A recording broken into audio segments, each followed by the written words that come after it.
What's up, party people? It's Keys Dan with RadioWhat.com, DJLittleRock.com, coming to you live and in living color from the Radio What Studios. And this is my podcast, What Makes You Famous? It's an extension of the RadioWhat.com internet radio station that I've been running for quite some time. And if you need DJ services, where do I always send you?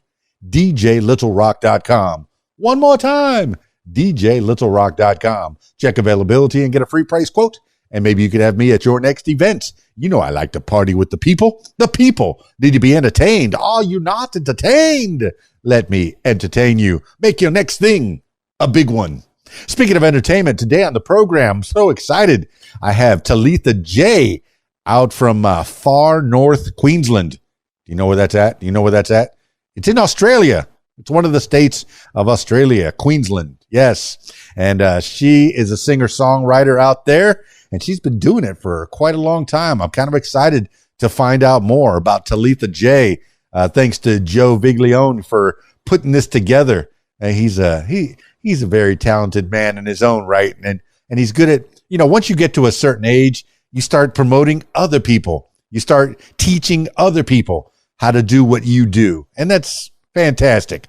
I know I've been teaching people how to DJ. They stand next to me at various shows. And I show them the wiki what and the wiki woo, and show them, what buttons to press and what songs to, how do you work all this equipment? How do you get all this to play music out there and make it sound right? Well, it takes a lot of time, and I'm happy to teach people. So, Talitha Jae is on her way to, she's going to teach us a few things in the next few minutes. So stick around.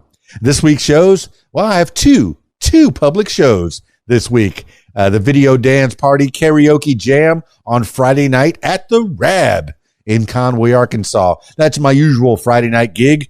Most Friday nights out of the year, I'll be at the Rab in Conway, Arkansas, doing the Video Dance Party Karaoke Jam. They got a full bar. The kitchen's open, pool tables. They got a pool tournament on Friday night. So if you want to try your hand at playing pool and possibly make some money while you're doing it, you come on out to the Rab in Conway, Arkansas. 8 p.m. until 12:30 in the AM is when I'm there. Oh, my goodness. The shows have been getting better and better and better and better.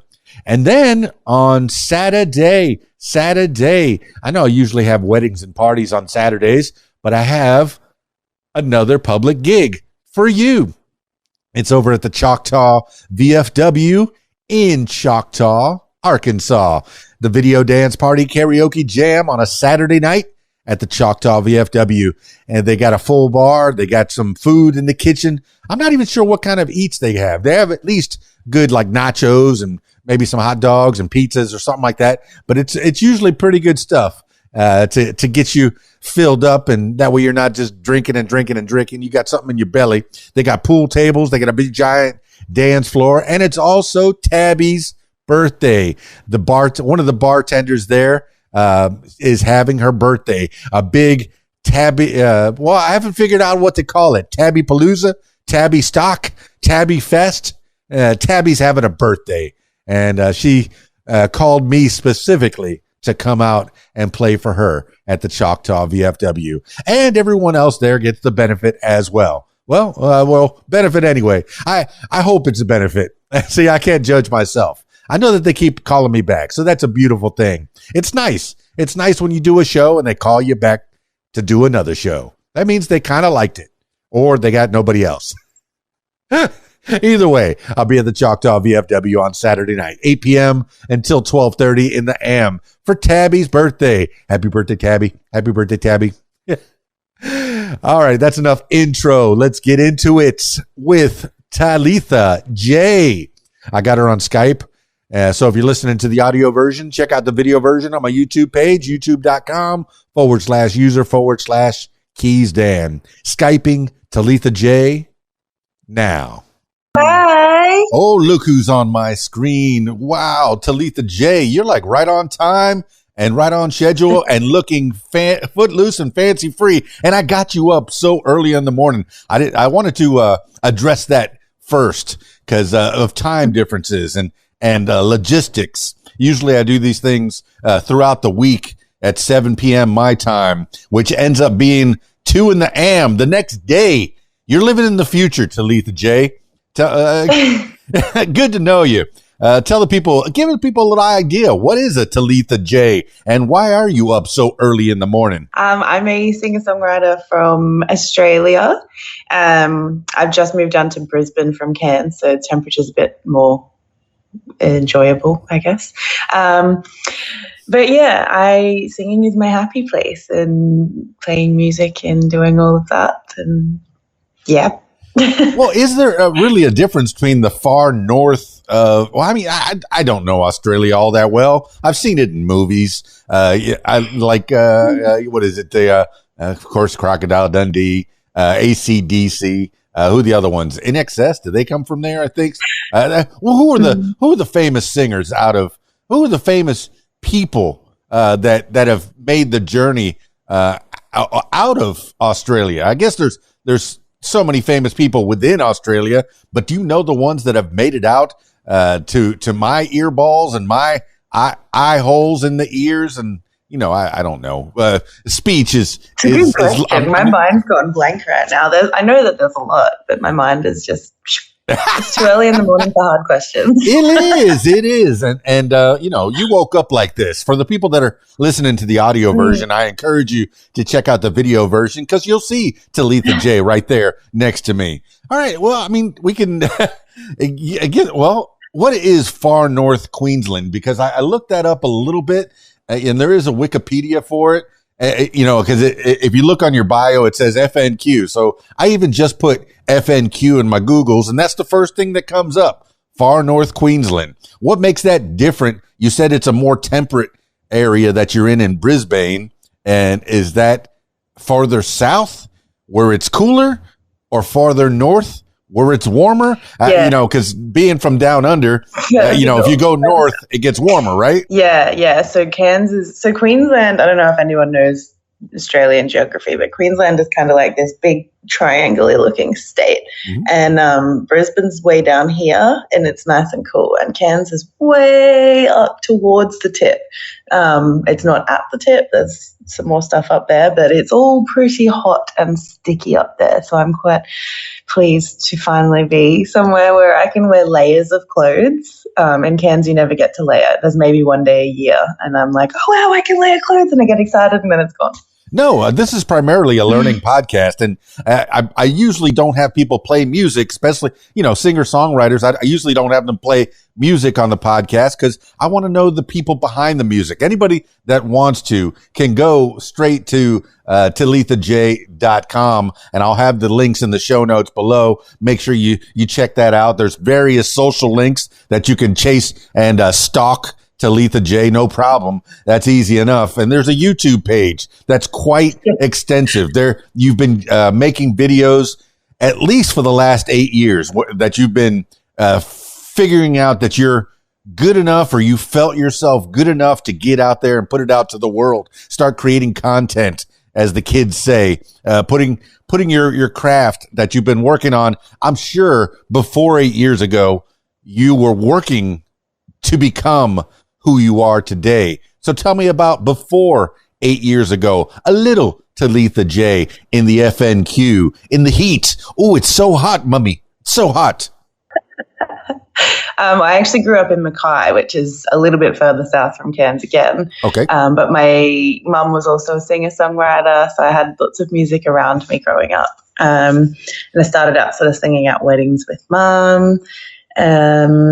And then I started doing parties with her. And then when I moved to Cairns for uni, I was all on my own, and I was like, oh, I can't do this stuff by myself. And they used to have gigs at lunchtime on uni. So the lady that was organizing it sort of talked me into that. And that sort of started building my confidence in performing solo. And then I joined a songwriting circle, and that built my confidence in original music, because up until then I wrote one song at 16 that I hated so much that I didn't write for another 10 years, and then I still didn't really like that, and it took me another year to write again, and then I still didn't really like that, and it was another year, and then I joined the songwriting circle, and they just kind of came out from there. Well, even 16 is an awkward year. Anytime before, in your tweens and teens, it's awkward enough. And to have the confidence to try to write a song, hey, a bad song, in your opinion, maybe, will it ever see the light of day? Will any ears ever be privy to listen to that song? Even if we rework it and it becomes a whole brand new song? Come on, Talitha Jae. What were you singing? What were you thinking about? What were you singing about? What were you writing about at the tender age of 16? It was really lame. I was actually, one of my first boyfriends had sent me all these really corny text messages that were like, can you explain why the moon shines so bright, or even how a rose has thorns and that's my love and blah, blah, blah. And I was like, this needs to be in a song, but it just sounded really lame and it's never going to see the light of day. All right. Well, I won't push you too far, but I know that there's a few singer-songwriters out there today that have made their whole careers of singing about their significant others and the ex-significant others. One, to speak of, right on top of the list is Taylor Swift, way up there, singing about all her ex-boyfriends. Alanis Morissette before that, and I'm sure there's a plethora of singer-songwriters, male and female. I'm still known as a bit of a Taylor Swift because the majority of my songs are still about relationships and stuff. I think that's probably quite an even. Oh, no, it probably swings more towards that. And then the remainder of my songs are more mental health, positive, uplifting kind of stuff. So that's kind of my two things, the relationship-y stuff or the let's feel good stuff. Well, you go with what you know. It's life experiences. That's the first thing that a writer writes about. And this is any kind of a writer, a screenwriter, a book writer, a songwriter. You write about the things you know about. When you're first starting out, you're writing about your ABCs and your 1, 2, 3s. What is it? Michael Jackson had a song about that, the Jackson 5. ABCs and 1, 2, 3s. Really? That's it. That's what a 5-year-old was thinking about. And that's what they sang about. I'm not even sure if they had any hand in writing that song, but it seemed appropriate for a young person to be singing about grammar school and things that are happening, playing marbles and tic-tac-toe and finding out what life is all about at a young age.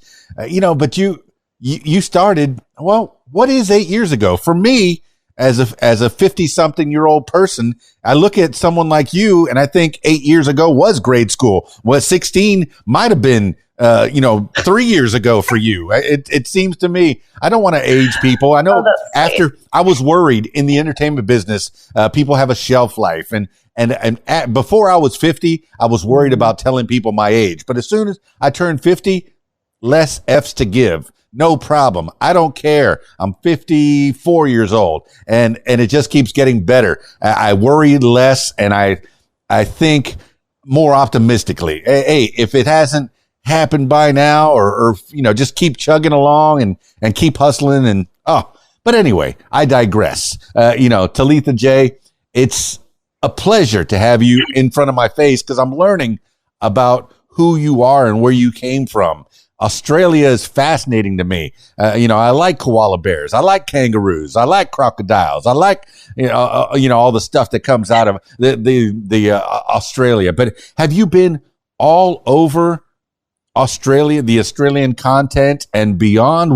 Where have you been to do your thing? Where did you first start doing your thing out in public? I know you had your mom doing weddings and parties. I appreciate that. As a mobile DJ, weddings and parties are my specialty. I love it. I love entertaining people at their happiest time. What did you get from that? I guess I just got a love of doing weddings. I haven't done a wedding in a long time, but they are some of my favorite because everybody's happy. Everyone's dressed up pretty. Everyone's getting together for the first time in ages. And they're some of my favorite performances because it's just such a lovely time. Yeah, people are there to have a good time. But I guess I started out doing that in Mackay. Yeah, people are there to have a good time for sure. Yeah, no, they are. And I started out doing that in Mackay. And then when I was in Cairns, that's when I really did most of my music stuff. And then I've traveled for a few competitions and bits and pieces to Brisbane a few times, Sydney, Adelaide once. Earlier this year, I spent 21 days in Tamworth for the Country Music Association of Australia Academy, which was really cool, really intense, a lot of learning, a lot of really beautiful friendships. We're kind of like this one big family now, which is so beautiful. So yeah, I've been some places, but I've done like a bit of East Coasty stuff, I guess you could say. I haven't done a lot of the rest of Australia, and Australia is huge. I do want to one year maybe just jump in a caravan and tour around and go to all the little towns as well. I'd love to do all the little towns because I think we get spoiled in the big cities, but they don't get a lot out there. And so it's fun to sort of take it out there. One day, it's on the dream list. I tell people when they're, ask me for some advice, occasionally it happens. They see an older person and they go, oh, I can get advice from that person. I tell people, don't get married, don't get in relationships before you're 30. Go and have some fun. Go explore. Now, you're still made of rubber. You still have Wolverine powers. You fall down, you're going to get back up again. Make the mistakes while you're young. Try not to make too many mistakes. Try not to make fatal mistakes, because those will be your last, right? But, I think about, me in my 20s. I traveled across this great land of ours. I went from the East Coast to the West Coast. I'm from Miami, which is a further south place than where I'm at now. So I know about the heat, and I moved up into Arkansas, which is a little bit further north, even though it's called the Deep South, where the rednecks come out here and do a lot of country music and hang and haul and that kind of stuff. But it snows about 2 or 3 days a year, and that's 2 or 3 days too many for me. Does it snow where you're at, is what I'm trying to get at? No, I'm not far enough for the snow. I'm sort of a nice halfway between the hot and the cold here where I am now. Oh, that sounds perfect. That sounds like a perfect place to be. And then it still has, roads. You can go anywhere. But, okay, I'm going to go back to talking about your videos and the way that you made your videos. The thing that strikes me at first is when you were doing your solo videos is trying to find a location. Not everyone has the ability to have a studio in their house or in their close proximity. So I see videos where you're in a closet. You're in a corner of one of the rooms in your house. There's another one where you're maybe in your living room, if I can see, but the acoustics, do you care about the acoustics when you're making your videos? And is it always solo? Do you have anybody helping you make those videos where you're alone with a guitar and a microphone? No, the ones where it's just me at home with the guitar and a mic is just me. And I guess, oh gosh, it's been so long since I did most of those videos. A lot of them were done with this app called Smule because I could get some like effects on there. But then I decided that was too much and I'd rather just be, real if I'm just at home by myself. So I think the last one that I put up, I think the last live one at home was probably an acoustic version of Meet Me at the Window. And that was just because I wanted to share it because it was cool. That was my music room in my old place in Cairns, and I like to have fairy lights and stuff up in my music room and create a bit of a vibe. It makes me more creative, I say. So I guess acoustics are kind of important, but they're not the end of the world, I guess. Well, the ones that are raw are a little more endearing. And yes, you were absolutely correct. The one that you did 11 months ago on your iPhone, this portion of the program sponsored by iPhone. Please give all your money to Talitha Jae right now. Okay. No, it's you with an iPhone with your little headphones. And I guess you're using all the sound that's coming through those headphones. It's not the highest quality, but it is very endearing, very personal. It's like somebody going to a show where there's only 50 people rather than going to an arena show where there's 50,000 people. It's a little more intimate and it makes you feel like you're giving a piece of yourself to the audience, to the listener. I mean, it has to be, to me, it feels really good. And I mean, if you look, that's the one that got more hits than most of the songs. It's one that was more intimate. It was more stripped down. It was more of the raw Talitha Jae. And I like that. I like that it got more love than a lot of the other videos.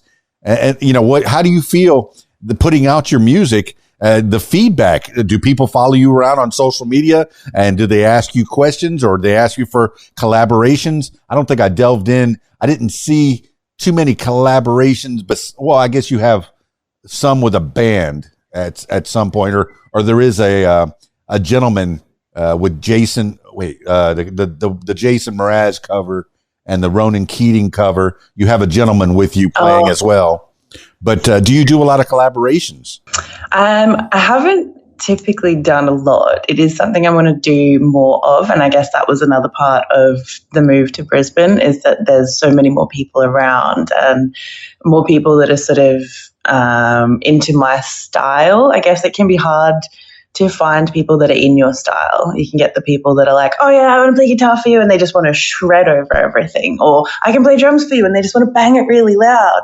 But my music sort of lends itself more to that nice chilled out fill-in kind of stuff. And being in a big city, you've got much more chance of finding the people that are your vibe. So that's part of that. I've been trying to get out and go to some open mics here. And actually it's Sunday. I need to go to one tonight. But yeah, trying to just get out and meet some more people. I'm getting more brave playing with people. In Cairns, I was notorious for being like, nobody's playing with me. And I think it's because it was difficult for me to find the right people. There were some people in Cairns that I loved playing with, but it was, hard to find them.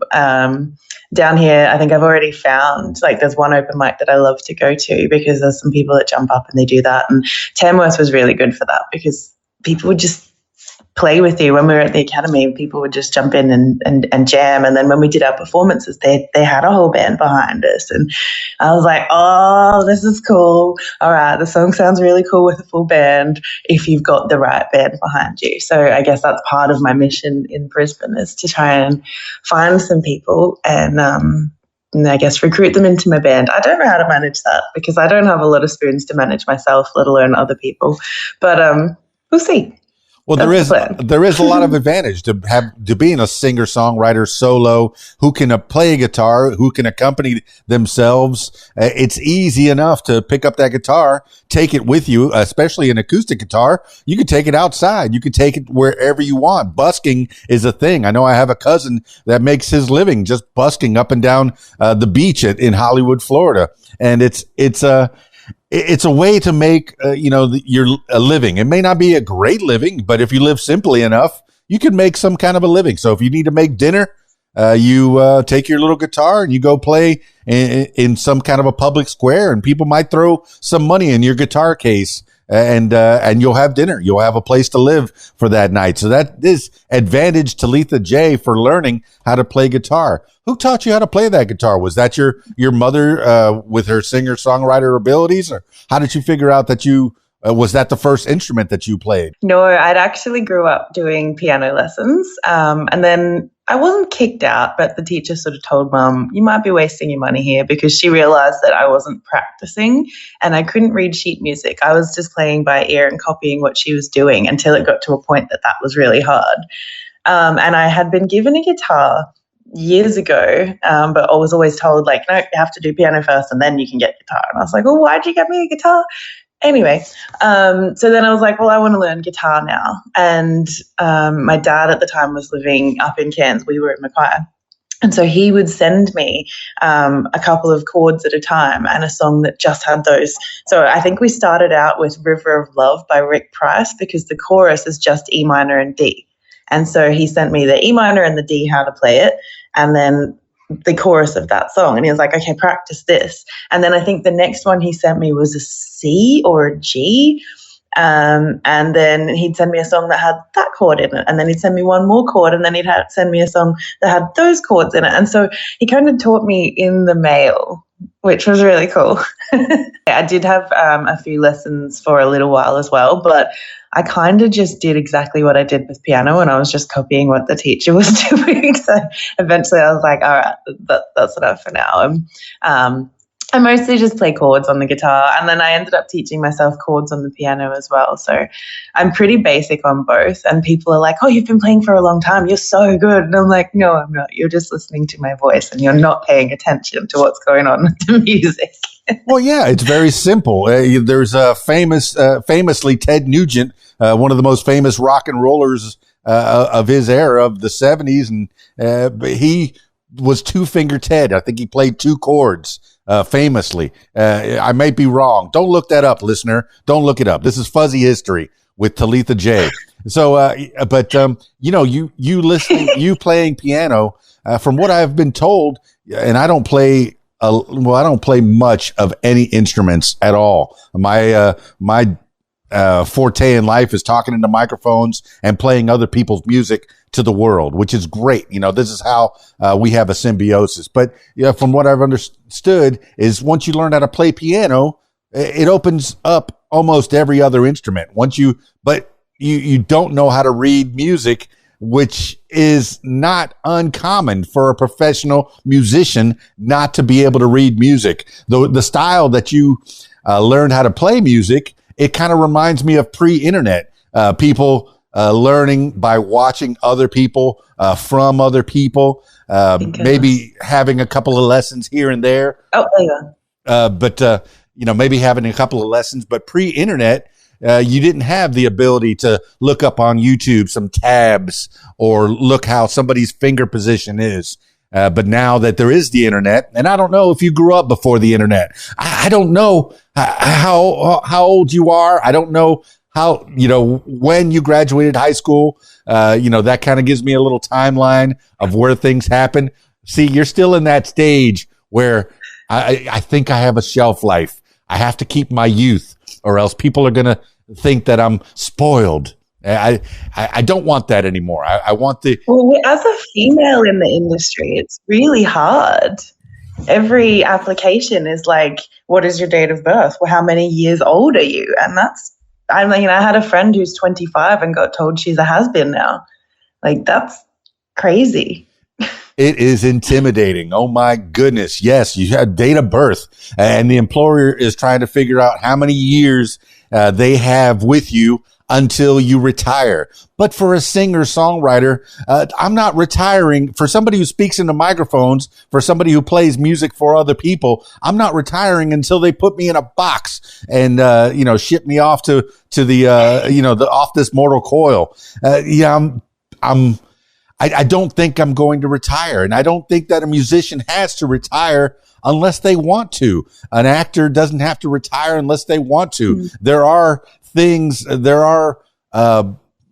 places to play at any age, and music is eternal. Music is timeless. Music, and I'm thinking about when you were saying that you knew this chord and that chord and this chord and that chord. And I've had discussions over the last few weeks on the podcast and off the podcast.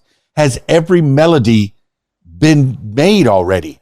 Because there's that chord progression. La, la, la, la, la, makes you feel happy. La, la, la, la, la, makes you feel sad. Has every melody been written already? And it's just a matter of the song, the word. I don't think every melody has. I think we've still probably got some room to move in there. I think maybe chord progressions, maybe. It's funny because I never really understood much of the theory side of things. So I think a few of my songs are like, oh, that chord's in there. Okay. But I think they're a little bit more sensical now. But yeah, chord progressions maybe because there's less chords than there are melodies. But I think we've still got some unique melodies to be made. Well, I mean, there's unique sounds for sure. I mean, people put in.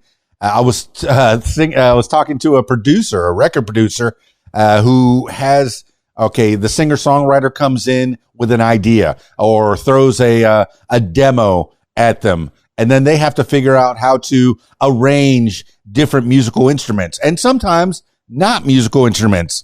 Oh, I dropped my keys on the floor. That made an interesting sound. I'm going to drop my keys on the floor several times and record it and put it into Talitha Jae's next song. And it'll be an interesting and unique sound. I know some of the sounds that I've heard. Sometimes a record producer will make things too sterile, too clean. They want those beats to be 4 and 4, 4 and 4, no mistakes. They want those guitar licks to be completely clean, no sliding on the guitar. But I listened to Queen's music, and Brian May famously, there's a part of his guitar solo where you can hear his fingers sliding down his guitar, and that is the most interesting part of the song to me. Do you make songs that are so sterile that they're clean, they're melodically, mechanically well done, or do you leave those little mistakes in there? Or do you care? I somewhere in the middle. I like them to be to a certain level, but then I guess the producer that I worked with, I think, has a pretty similar view. He likes it to be very good, but then real as well. So, like, you can hear in Meet Me at the Window, which is the latest single, somewhere towards the beginning, I'm like a little, just like half of a second off on the guitar, and I listen to it and I'm like, ugh. Then I'm like, but it's real. And then I think there's like a little bit of vocal thing that's not quite 100%, but it's real. And that's always been kind of my thing with my music. Like, before I had recorded at all, I had people saying like, oh, you should record with this person and this person. They'll do all these electronic things. And I was like, no, I really want to have real instruments. So like if you listen to my EP, the violin parts in a lot of that are real. Like there's the violin, there's a viola, there's, a few different parts. And there was one person doing the different parts, but I wanted that real feeling. Every now and then there are a few things that Nigel, who was the producer, was like, just humor me, just listen to this. And there's a few little hidden things in there that are either programmed or he's done them on his Nord and put the things in.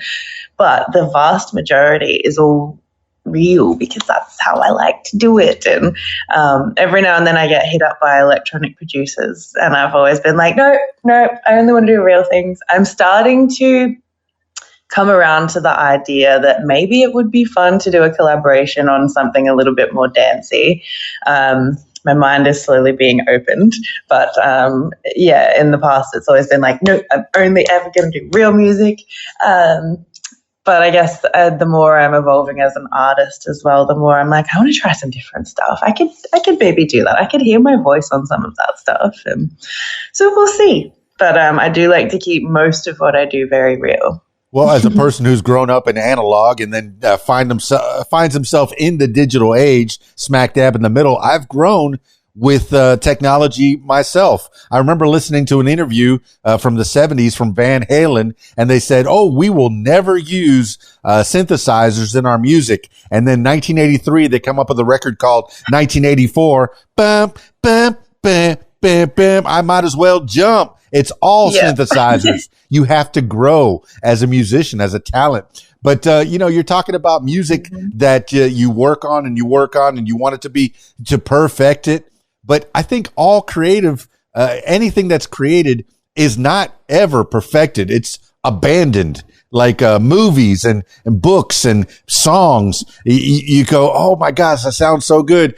But I can tweak this and I can tweak that. And if you were such a perfectionist, and I hope there's no engineers out there that are perfectionists, because then music will never be made ever. Nothing will ever be finished, but you abandon it. Once it's good enough and somebody says, yeah, I like the sound of that, let it go. Go on to the next project.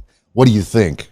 Yeah, I think that's true. I think get it, good to an extent, but don't let perfection be the enemy of done.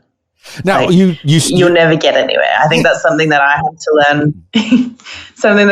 learn, and that I've tried to sort of share with some other people as well, is that sometimes done is good enough. Like, just get it out there. It's good. If you keep going for perfect, it's unrealistic. Well, I'm fascinated by genetics and people that have taken over the family business. Your mother was a singer-songwriter, and it's not uncommon for the next generation to have at least one singer-songwriter in the family. I mean, the doctors usually beget doctors, lawyers beget lawyers, plumbers beget plumbers, butchers, and so on. But you have the advantage of having that in your in your genetics, in your biometrics, your mother, and what did you learn from her? Did she teach you how to write a song? And what is the difference between writing a song and writing a poem to you?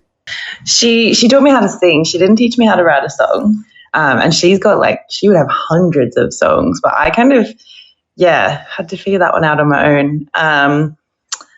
And what was the second part of the question? Were you good in writing class? Did you write stories? Did you, when you were writing about your various love interests, when you were coming of age and writing good or bad songs, quote unquote, whatever, your words, not mine. I think it's probably a fine song and I'd love to hear it. But I know I told you I wasn't going to press it, and here I am pressing it again. Don't let me bully you.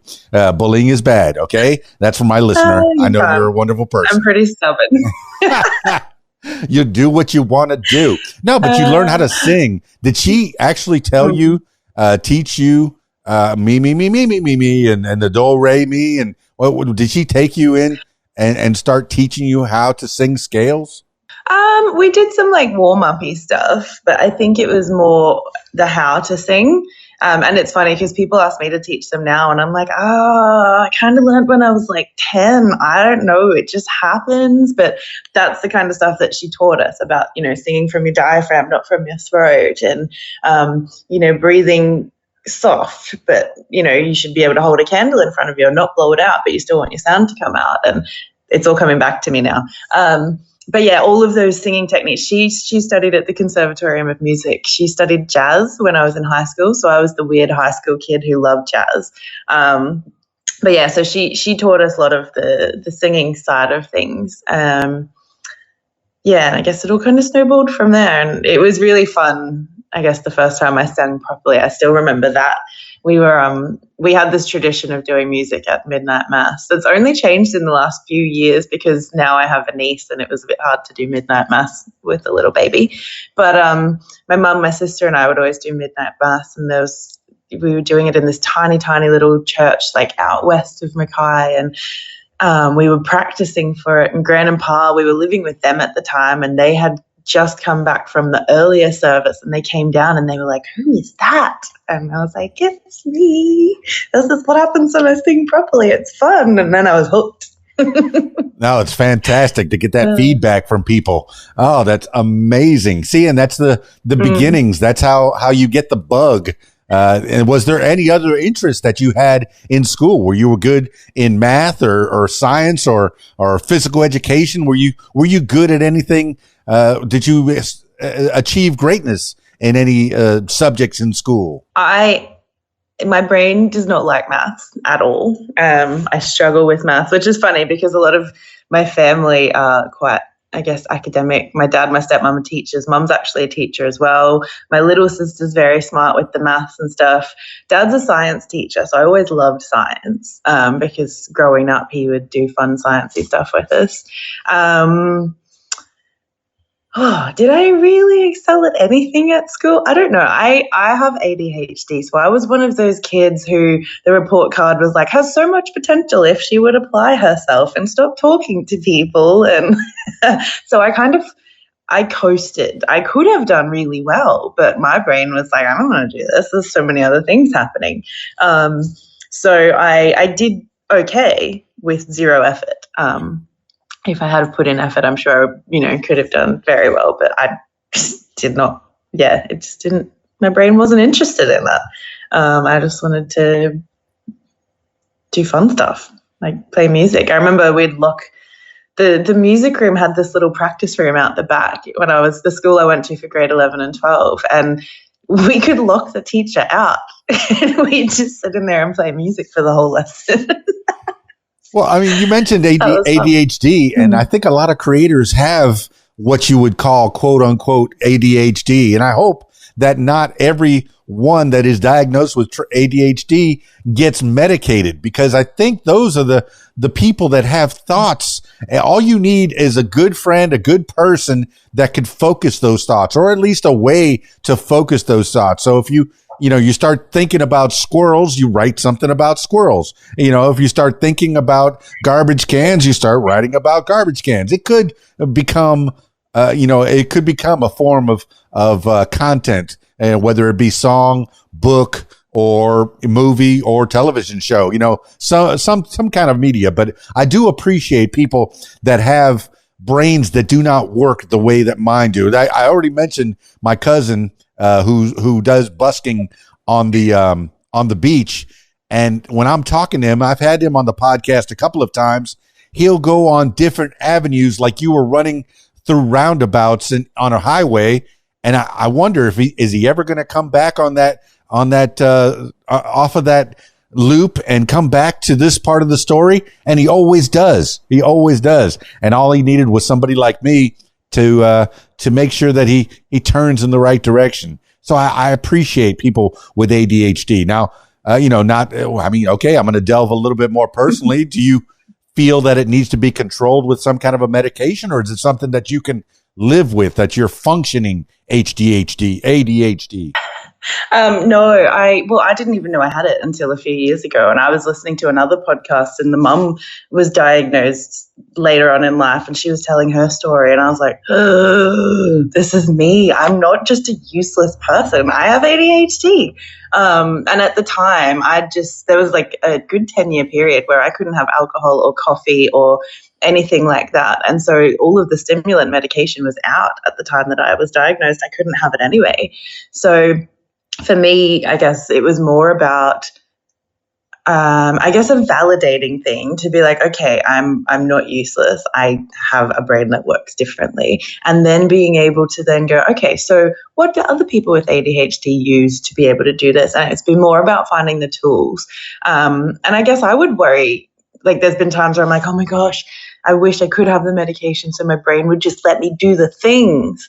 But then I do worry that I wouldn't think and feel to the extremes that I do. And then where's my creativity? So I think I'm more happy managing it with tips and tricks rather than medication. Because, but it's hard. It's so hard. There's days where I will be like, you need to do the thing. And I will be sitting on the couch thinking about how much I need to do the thing, but I can't actually make myself do the thing. And I've had to come up with a lot of tips. So like in my unit in Cairns was upstairs, downstairs, and I had to have a vacuum upstairs and a vacuum downstairs. And they were both stick vacuums that all I had to do was grab it and go, because the more steps involved, the more chance I would get distracted in one of those steps and I wouldn't get the thing done. So for me, it's been about learning the tips to sort of let me do the things and knowing how I work. So if I need to do something now too, I set myself an alarm on my phone, not just a reminder. And I only hit snooze until I've finished the job, because I will still get distracted halfway through. So until I finish the job, I keep hitting snooze so that it's like, are you doing the thing? Have you done the thing? Did you finish the thing yet? So I found a lot of hacks, and I think hacks are very good. I think finding the tools and then finding your people who don't make you feel bad for your quirks is really beautiful too. When you finally find, people that are like, that's a beautiful way of doing things. I love how your brain works. You're like, oh. Wow. Do I have ADHD? That's my little TED talk. Thanks for coming. Do I have ADHD? I set an alarm for this podcast. Now you're making me think. No, I wonder, the things when people go, hey, they think differently. You think differently. I think everyone in this world, all 8 billion plus of us, we all think differently. We're all individual people. So there's no two people that are exactly alike. There might be groups of people that think similarly, and usually you make a team out of them, whether it be political or sports or a band. If you think similarly, I think you can get together and make some beautiful music, as it were. But you said, we talked about you being a solo performer, and that's very easy, or easier, now that you have the tools, you have the ability to play 3 to 5 chords, whatever you were talking about with your dad. where he taught you those very I can play important more than that now. those I've very learned just a few important more. chords. Okay, on piano, I know that there's the full scale is on piano. So as long as you know piano, you can probably go almost anywhere else instrumentally. But you have a guitar, you have the ability to play on your own. But you said that when you had a band, it felt so good. It felt so full. And I'm sure the audience had a different experience. Yes, having a nice lady with a great voice singing in a corner of a restaurant, of a club, playing her guitar, whether it be covers or originals, as opposed to playing with a 3 or 4 piece band playing different instruments all in harmony. The difference in feeling. What do you like better, and what do you want to do more of? I think you already hinted at it, but what are your thoughts in the future of Talitha Jae? I think there's a time and a place for both. I really love the intimacy of a solo stripped back show. I also love going to watch solo stripped back shows. So just before COVID hit, I finally got to see Laura Marling, she's been one of my favorites for a long time. And I kept missing her because she would come when I was busy with uni, or I had $0 because I was a uni student. I still have $0 because I like to do music, but that's a whole another thing. But yeah, the show that she did was just her and a guitar in this little venue, and it was beautiful. So I think there's still a place for those stripped back shows as well.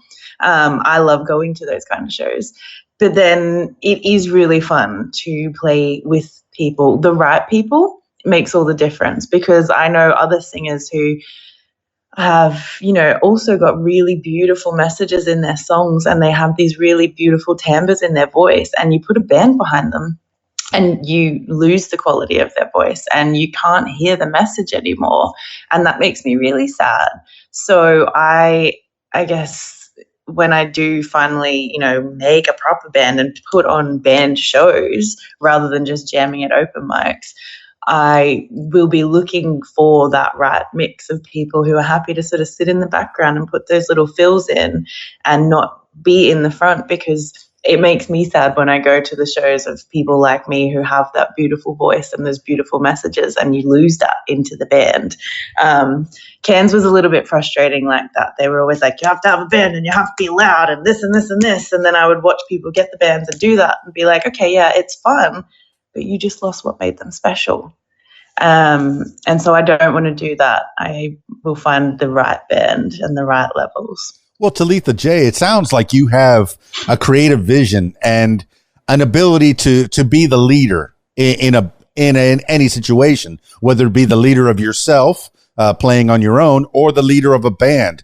And I think that you have a creative vision, correct me if I'm wrong, that you don't want to have the input of several different people. Yes, you'll take a criticism here and there from your engineer. You'll take a note. Hey, what if we add this? What if we subtract that? What if we put violins and violas in there? But you want to essentially it to be the Talitha Jae band, and they're going to take lead from you. Now, I thankfully, to your credit, to your ability, there are plenty of seasoned musicians that can be hired guns, as it were, where they will play their guitars, they will play their drums, they will play their harmonicas and synthesizers. And as long as they're getting a paycheck at the end, they're happy. They're happy to be behind a great front person like Talitha Jae. And is that the experience that you're looking for? You're looking for some people that will play and will take your creative vision to the next level? Yeah, I think I'd rather it be more closer than just session musos. People that really, I guess, enjoy the music as well and really want to be a part of that. And yeah, and it'd be fun. Like, I keep thinking I need to learn another instrument so that I can then be in other friends' bands. I think coming from the academy where everyone played all these other things and they all play with each other now, and I'm like, oh, I only sing and play really basic guitar. I think I need to up my game, because it would be really fun if I could have them in my band and then I could be in their band, and then we're just this like one big happy band family and we all have our stuff. And that's my crazy dream. I don't know when I'm going to get time to learn, you know, any other instrument or to be that good. Well, didn't you learn piano? I'm still trying to balance full-time work with music. Didn't you learn piano? Well, no, I kind of taught myself chords, and it's very basic. And I also, my brain, again, because it goes on holidays constantly, I am okay with playing my original songs. Even some of them I don't remember off by heart. I like to have music in front of me, which again is something that some people are like, you shouldn't do that. I'm like, hey, does your brain go on holidays 50 times during the song? Like, I will totally be like, oh, I wonder what happened with that thing over there. And then I have no idea where I am. So I like to have music there as a little security blanket, I guess. And I don't need it as much for my songs, but when I'm playing someone else's songs, I feel like I would. And then anyway, it's a whole thing. There's some things I need to learn, but it's going to be fun. And I'm excited to one day have some time to put in to do that kind of thing. Well, I mean, don't be fooled. Right, I'm going to give you a little bit of insight. I'm going to give you a little bit of inside baseball to the bands out there, people that are watching these big bands at these stadiums, and you'll see all these monitors. They all look like speakers sitting in front of them, but maybe one of them, or maybe even one on this side and one on that side, is going to be a television set that might have all the words on it. And it used to be a piece of paper that might have all the words on it. And I've seen some concerts where people have, and these are stars, big name stars that have sold millions of records, and they will have a piece of paper sometimes in their hand singing their own songs. Yeah. After a while, you might forget the words to your own song, much less the words to somebody else's song. And when you're putting on a show, a Talitha Jae show, I don't know, is it 50-50, 50% covers, 50% originals, 80-20, where it's more originals than covers? Or does it depend on the venue, and what kinds of venues are you playing on right now? It depends on the venue entirely. I haven't been chasing as many cover gigs, I guess, for the last year or so. But even when I do cover gigs, there's always some sneaky originals in there. I just don't tell people. And I love it when they clap extra loud for those. And I'm like, that's me. But when I get an originals gig, I mostly just do originals. Every now and then I'll sneak one cover in. I do a pretty cool version of Crazy by Niles Barkley. So I'll sneak that in sometimes, but mostly I keep it all original at an originals gig, just because I think they're kind of cool and I love singing them, and I don't always get to sing them. And I tailor every set list for every gig, whether it's covers or original, to the venue and the time of day and all of that as well. So some venues are really appreciative of the really feely stuff, and I've got a lot of really feely stuff, so I love being able to pull them out. Some of the original shows are more upbeaty, and I have to put some more of those ones in. And everything is tailored to the specific gig. A lot of effort goes into every show that I do, and sort of trying to pick the perfect songs in the perfect order for that show.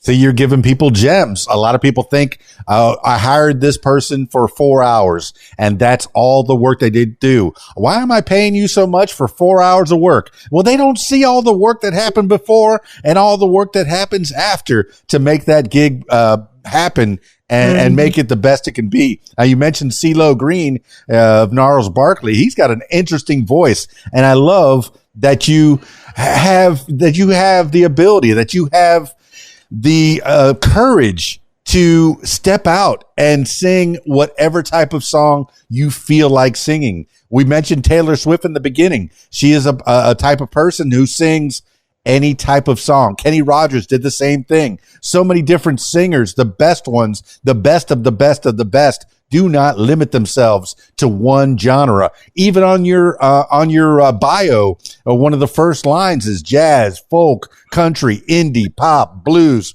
wistful interpretations of songs. This is everything that encompasses, and a whole lot more that encompasses, Talitha Jae. I appreciate that so much. Oh my goodness. Well, I mean, I know that I've taken some time and it's early in the morning, and you've got to get to that open mic show. In fact, I'm going to a show tonight. Some local musicians. One of my buddies plays guitar in a local band, and they have a show tonight. And here I am on a Saturday night. It's rare that I have a Saturday night off. Usually I'm doing weddings and parties, but I'm going to go support a local indie artist. And I encourage my listener to do the same. Go find a Talitha Jae show and go, where are the Talitha Jae shows? Do you have anything booked up coming up, and where can they find said shows? Is it all on your website or on your social media? Facebook's usually the best place, Facebook and Instagram. I have a show coming up, my first originals gig. It's at the Junk Bar, which is a really cool little venue. It's a super tiny, intimate venue, which I love. And it's for the launch of another local muso. He's doing his EP, or is it an album? I think it's an album. He's doing a launch, and he's got two supports opening the show for him, so I'm the second one, which is really cool. So I'm very much looking forward to that, because that'll be my first sort of dip into the original scene in Brisbane. I like that. Artists supporting artists. And what the advantages of that is, not only you're going to get a show, but you're going to get people that didn't necessarily come for a Talitha Jae show. You might have your people there, but you'll have the other two artists, people as well. Hopefully people show up early and come see the first two artists. I mean, you being in the middle, the chances are most people are going to be at that show ready for the next show, and they'll get to be exposed to your talents. Oh my goodness. I'm so excited for you.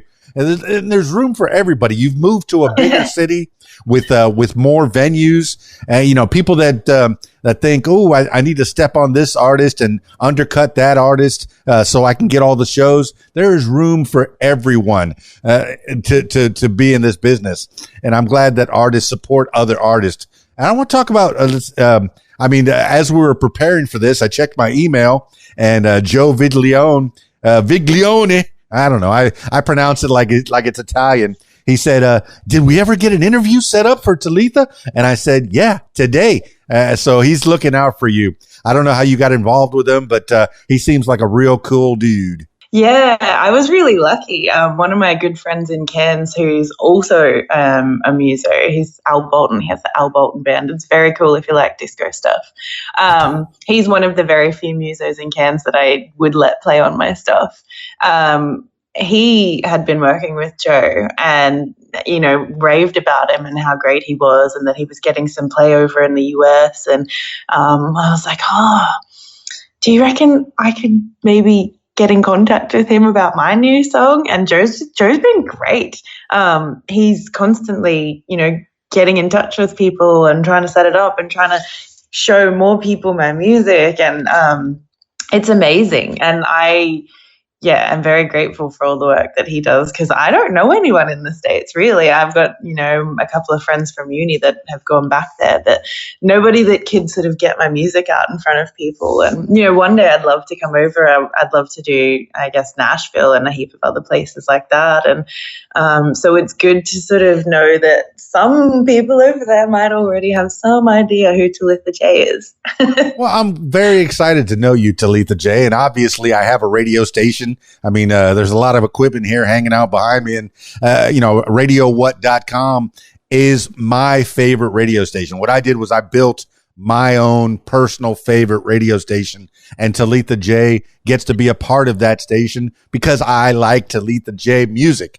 So I'm very honored and pleased to be in that circle of people that you're acquainted with, and I look forward to hearing more from you. Now we've already mentioned Joe Viglione and we mentioned your engineer, but I want you to give shout outs to people that have helped you along the way as we wind this thing down. Oh, wow. There's been so many. So I guess I didn't actually give the full name of my producer, which is Nigel Pegram. He has been amazing to work with on all of my recordings. He just gets my sound and doesn't try and change it, but because he gets it, he's like, oh, in this song we need some like Nora Jones piano, and in this one we need some John Mayer blues guitar, and he just gets my sound, and it was such a beautiful process working with him. And then I guess the Buzz songwriting crew in Cairns, the Buzz Music School / music shop, were the ones who ran the songwriting circle that gave me the confidence when I first started out. So they always have a very special place in my heart, and all the people that were in that group. Sky and Bill, who own Elixir Music House in Cairns, that's where I really grew a lot of my confidence in, I guess, performing in a venue there. They have this beautiful, they still have, people keep trying to knock it, like get it shut down because people are mean and stupid and don't like anyone having fun. But they're like the little original music house in Cairns. They're the most, accessible venue and biggest supporter of original music in Cairns. And everyone can come in, and they do open mics every week, and they have music like 5 nights a week or something crazy like that. And so if you're ever in Cairns, definitely stop in and see them. There's always good music. That's where I met a lot of my friends in Cairns, because I knew, if it was a Friday night and I was like, I don't have any plans, but I want to go out, and I would just go to Elixir because I knew there would be people that I know. It was a really beautiful community up there. It's very daunting being away from that now. I haven't quite found that here, but it was just beautiful there. So Sky and Bill and everyone involved in Elixir is also very, special on my list of people to thank. Yeah. We'll put all that on the What Makes You Famous walking tour. I'm glad that you've given some of the history, some of the tourist things that to see and to do in your area, because it's like taking a world tour, without ever leaving your house. It's nice. But if I ever do get in that area, I will take you up and visit those places. Now, I don't want this to be the last time that we talk, and I do want this to not to be too much of your time. And if you need to take a nap, I don't know. As I get older, I take naps before shows, and I'm going to take a little 30-minute cat nap before I go to my gig or go to my show. I don't know if that's something that you have to do. Probably not, because you're a whippersnapper. You're a youngin'. And lately I've been pretty nappy myself, so I get that. I like it. I like a little nap here and there. But I don't want this to be the last time that we talk. As time progresses, if you have other things to promote, I know that we have Talitha Jae.com is the website, right? That's the website to go to, and it's a great website. And I do want to say that you've taken the time to make music videos for your originals. I'm a child of MTV. I was there when they played that first music video. So I'm excited when people take the time to make a music video, because on the weekends, I play music videos at the clubs. I play a video dance party, karaoke jam. So while I have the screens up, Talitha Jae will be playing up there on the music video screen, and people are going to go, who is that? That's pretty good.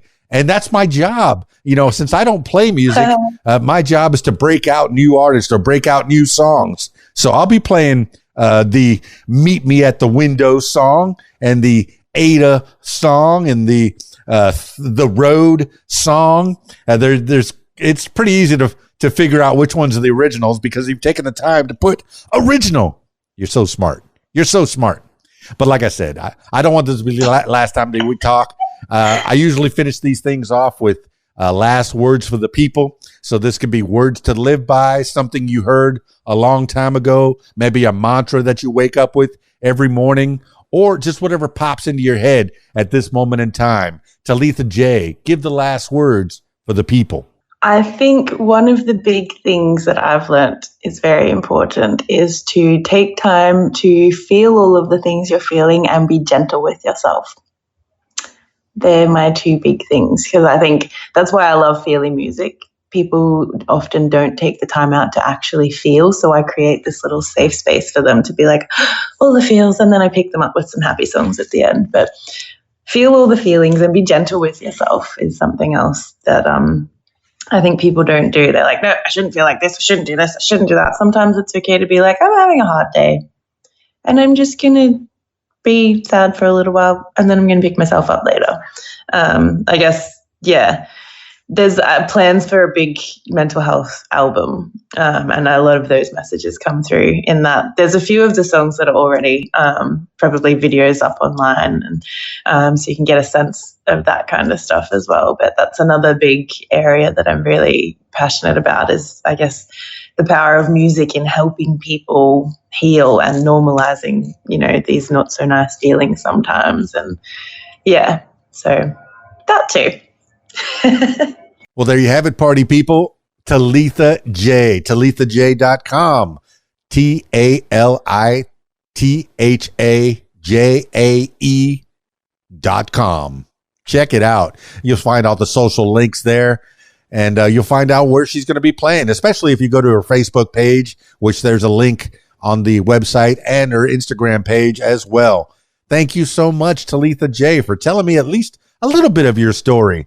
It's nice. You have, singer-songwriters in the family, or singers in the family, teaching you things, and teachers, academics that are teaching you things. We need lots of academics in the world. Not everybody can be a video creator, an audio creator, and make money this way. We still need a scientist. We still need teachers. We still need doctors. We still need people taking care of other people. We need car mechanics. We need software engineers, people that can use their brains for other types of things. And then, of course, we need those people with ADHD that can create, as long as we get some focus. And thanks for sharing your focus tricks. One of the tricks was to because by the time you take a vacuum cleaner from the first floor to the second floor, you're going to forget why you had that vacuum cleaner. So you just have 2 vacuum cleaners, okay? One step removed, or several steps if you're counting each step in the stairs. How about that? Puns. Thanks again, Talitha Jae. I look forward to hearing more from you. I'll be following you around in your various social medias. The links are below. Make sure that you find all that great music and, hey, buy some stuff.